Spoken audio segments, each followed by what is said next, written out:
চাটা খেয়ে মনে হচ্ছে যেন একটু অন্যরকম পিনিক পাচ্ছি ভাই। এতদিন খেয়েছি কাঁচের গ্লাসে চা, কিন্তু আজকে খাবো মাটির কাপে চা। রাইট নাও গাইস, আমরা এখন আসছি আমাদের বিখ্যাত রাজশাহীর তন্দুরি চা খেতে।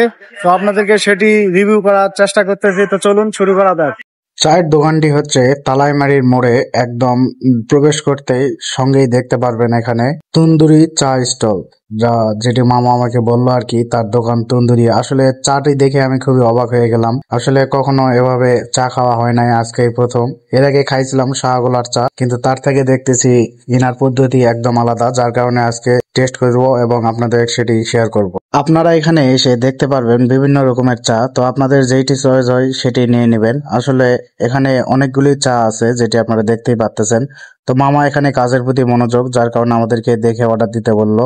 মামার চা বানার ধরনটা একদম পুরো আলাদা, যেটি আমি আমার লাইফে ফার্স্ট দেখতেছি। আসলে অনেক স্পেশাল ভাবে তিনি চাটি বানাচ্ছেন। আর এই কাপগুলোর মধ্যে গরম করে দেওয়া আছে চুল্লি থেকে বা গ্যাসের চুলার মাধ্যমে বের করা হয় এই কাপগুলিকে।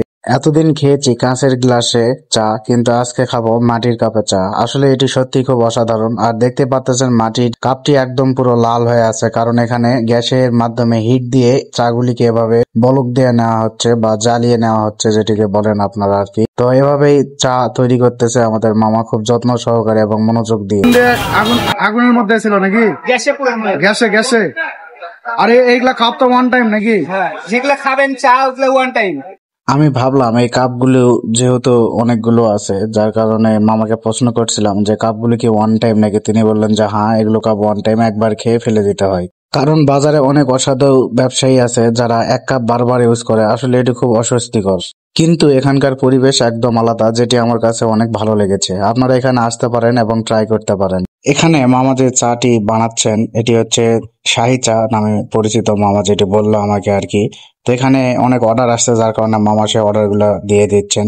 আর এখানে যে এত পরিমাণ ভিড় হয়, না আসলে হয়তো বা বুঝতামই না, কারণ একসঙ্গে অনেকগুলো অর্ডার নেওয়া লাগে মামাকে, যার কারণে মামা সবসময় প্যারার মধ্যেই থাকেন। তো তারপরেও তিনি খুব যত্ন সহকারে চা তৈরি করতেছেন। আসলে এতদিন খেয়েছি বাইরে, কিন্তু আজকে খাচ্ছি মাটির কাপে চা, যেটি খুবই অসাধারণ।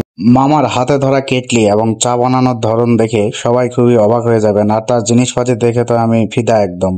আর এখানে সারি সারি ভাবে রাখা হয়েছে মাটির কাপ। আসলে এই কাপগুলো দেখে আমি অবাক, কারণ অনেক সুন্দরভাবে ভালো লাগতেছে দেখে, সারি সারি ভাবে সাজিয়ে রাখছে। আর এদিকে তো দেখতেই পাচ্ছেন সবাই কত অপেক্ষায় প্রহর গুনতেছে কখন চা আসবে। আর এই যে এটি হচ্ছে চা মামার দোকান। তো অবশেষে মামা সবগুলো ট্রে একে একে সব অর্ডার পূরণ করতেছে। আসলে সবাইকে একসঙ্গে অর্ডার নেওয়াটা কি যে মুশকিল আর কি যে প্যারা, একমাত্র সেই জানে। তো মামা খুব সুন্দরভাবে ট্রেটি গুছাচ্ছে, আর এটি ভালো লাগলো, যার কারণে একটি ভিউ নিয়ে নিলাম। ফাইনালি আমাদের চা চলে এসেছে। আমরা যেহেতু দুইজন ছিলাম সেজন্য আমাদের দুইটি চা, এটি হচ্ছে স্পেশাল সেই চা। আমাদের চাটির মূল্য হচ্ছে 30 টাকা। তো দুইজনে চাটি খাচ্ছি এবং আমার ছোট ভাই তো একদম খাচ্ছে, তার থেকে কিছু রিভিউ নিচ্ছি। সে বলছে অনেক ভালো। চাটা খেয়ে মনে হচ্ছে যেন একটু অন্যরকম পিনিক পাচ্ছি ভাই। সত্যি প্রচন্ড খুব অনুভূতি পাচ্ছি আমি। চায়ও পিনিক দেয়, চাও পিনিক দিচ্ছে ভাই। দেখলেন আপনারা, ভাইকে চায়ও পিনিক দিচ্ছে এখন। এক কাপ চাতে মনে হচ্ছে যেন অস্থির একটা পিনিক পাই গেলাম আমি।